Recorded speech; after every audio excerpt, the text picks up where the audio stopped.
Hello movie lovers, this is Steven Ade Jr. and today we are talking about the #1 trending movie in Ghana right now, A Taste of Sin. You are using your mouth to prophesy negative things about your life. Today I'm doing a review on the film A Taste of Sin from a filmmaker's perspective. I actually came here to fight. I don't understand. I came to fight my feelings for you. After it was released last year, the movie was shown in cinemas in Accra, Kumasi, until this month when the film is finally accessible and is streaming on Netflix. Pastor Teddy Hansen, a man after God's heart. Generally, I'm happy because this is a Ghanaian project and also it's a very good news for the Ghanaian film industry as a whole. God realized that Adam had touched forbidden fruits. He came down angrily and started shouting and calling out Adam's name.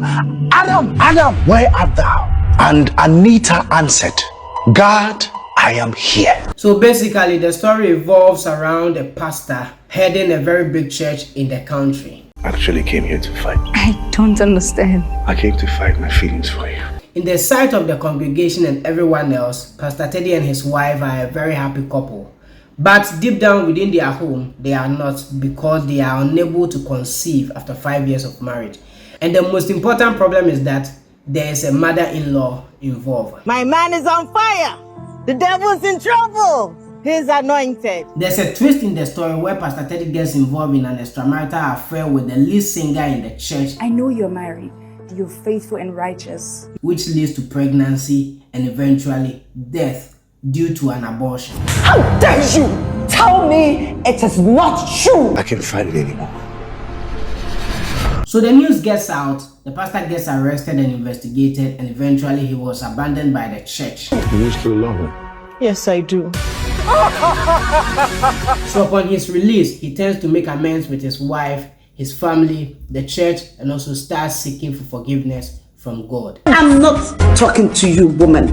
I am talking to my son. And I can speak for your son because I am his wife. There's another angle of this film which involves Majid, but I'll get to that later in this video. From a technical point of view, I think the color grading of this film was on point. I like the sound. I do not have problem with the sound scoring or the sound itself. The picture quality is great. One thing I want to touch on is that there's a lot of stable shots in this film, which I think they could have done better with movement shots, because if you're doing more of stable shots, one way or the other, it keeps the film a little bit boring as compared to creating plots and scenes which involves moving the scene, moving the shot along with the scene. I don't want you to tell anybody about this. Swear an oath of silence. I expected more from the shots as compared to what I see in the film itself.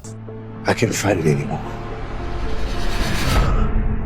Take heed, lest he falls. So the locations give the film a very expensive taste, and also it gives it a very classy look, from the setup, their rooms, their choice of location, the costumes, the private jets.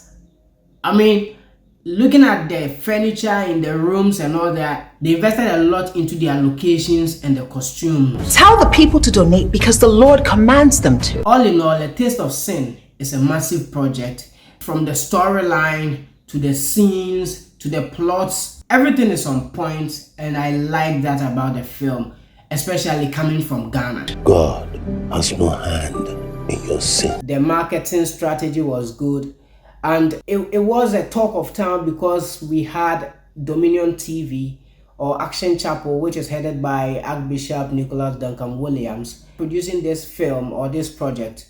So it was new because this is the first time which has become public that a pastor is producing a film in Ghana. So we were all expecting what this content will be about. Tell me it is not true. Do you still love her? Yes, I do. And now on to Majid angle that I was talking about. Watching the film, I kind of get the impression that Majid wasn't originally part of the film.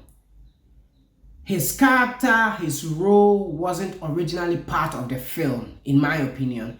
It looks to me that with or without whatever he did on this project, the story is still intact. The film would have still survived. Kwesi, not long ago, you made a declaration that the Lord has commanded the members to donate to the poor.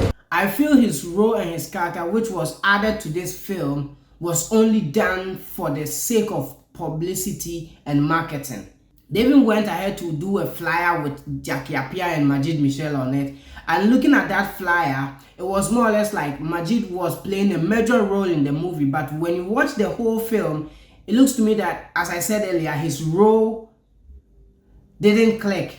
With or without his role, the film will still move on. Obviously, Majid Michel is a great actor and a very popular one for that matter. So involving him in a film won't just sell the brand. It also gives the film some form of strength, and that's what they were looking for. Open it. Father, may her enemies die. We picked a lot of positive things from the movies, and it's a movie I think everyone should try to watch. Subscribe to this channel for more film reviews and film recommendations. My name is Stephen Ade Jr. See you next time.